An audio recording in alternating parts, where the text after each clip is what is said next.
¿A qué te refieres con casos así fuertes en el hospital?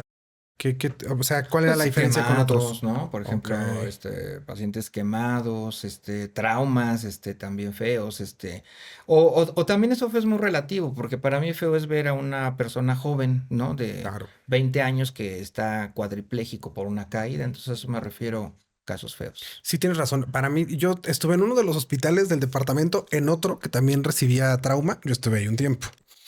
Y tienes razón con esto de los pacientes jóvenes. Yo me acuerdo mucho del caso de un paciente que debía de tener, no superaba los 20 años, ¿no? Y me acuerdo que él se dedicaba a hacer recolección de basura, lo que podemos conocer coloquialmente como pepenador, ¿no? Y en este tipo de hospitales atendemos a cualquier persona que no tenga seguridad social, pero que viva en la ciudad, ¿no?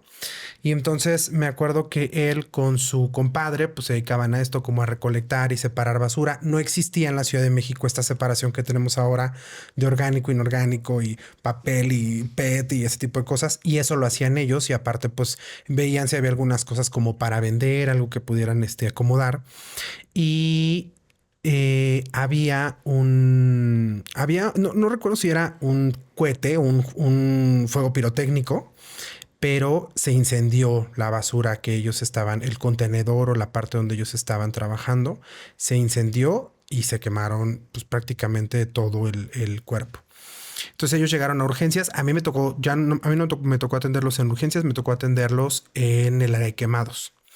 Y sí es muy doloroso, sobre todo ver gente joven. Aquí había dos factores, ¿no? Feo porque las quemaduras son una situación que desde mi punto de vista yo sí salí, fíjate, ahora que hablábamos de qué nivel de sadismo tenemos, sí para mí el tema de quemados fue un tema muy complicado. Ver a los pacientes sufrir de esa manera para mí fue sumamente complicado a nivel psicológico.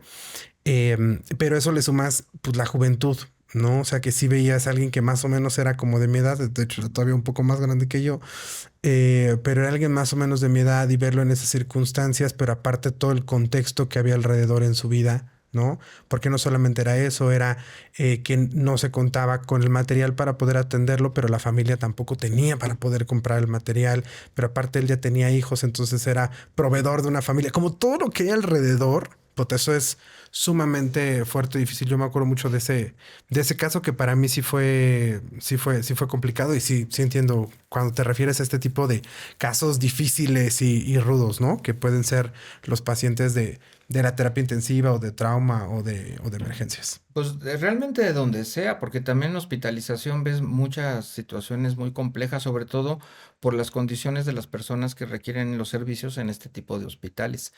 Y ver también que no hay los recursos, y más cuando sabes que existen recursos. Por ejemplo, yo ya tenía el antecedente de lo privado, Claro. y ver cómo se mueren las personas porque no hay los recursos, pues está cañón, ¿no? O sea, por ejemplo, oh, fue horrible.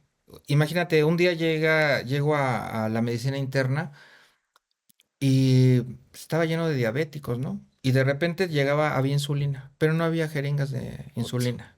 O luego había jeringas de insulina, pero no había agujas.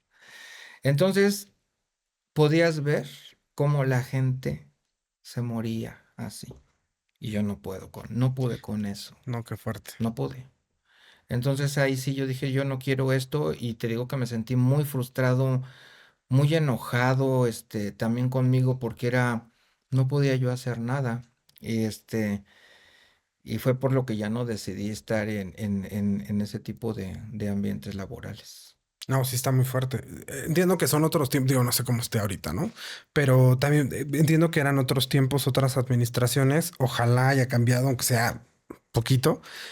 A mí no me tocó una situación así, pero no dudo para nada que exista, o sea, porque sí me tocaron situaciones precarias, ¿no? Lo que te digo, como, ay, es que somos bien creativos porque no hay un buen sujetador de tubo endotraqueal, ¿no? Que proteja la piel del paciente, pero hay tela adhesiva y ay, las enfermeras son tan creativas que hacen unas fijaciones tan bonitas, no importa si lesiona o no la piel del paciente, pero siempre buscan cómo hacerlo.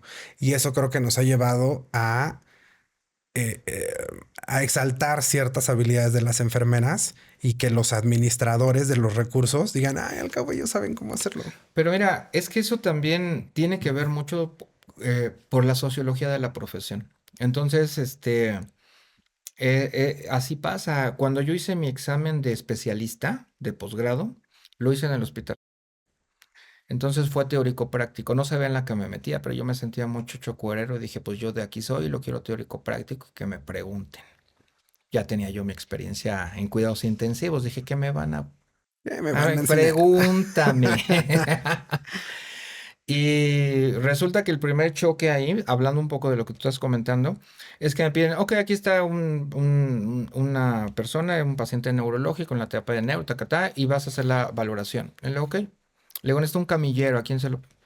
Y una persona me dice, no me digas que no puedes moverlo solo, así con una actitud pedorra, porque esa es la palabra, ¿no? No puedes mover, le digo, claro que puedo, pero yo no estudié un posgrado para usurpar por funciones que no me corresponden, ni menos en mi examen. Nos hicimos de palabras en el examen profesional, que tuvo que intervenir la coordinadora del posgrado ahí para separarnos y pedir prudencia. Pero hay cosas de la enfermería que están muy mal, ¿no? Y se defendían. Y aparte como eso, ¿no? De ser creativos con la tela adhesiva o sea, no, tache. O sea, por esa situación, y por no ser conscientes, hemos permitido mala administración de recursos, hemos permitido mala calidad en la atención que nosotros mismos proporcionamos, muchas cosas que no hemos sido conscientes, creyendo que estamos haciendo bien. Entonces, hay que revisarnos, ¿no? ¿Qué Sí, hemos hecho? creyendo que estamos anteponiendo la vocación, ¿no? Ajá, sí.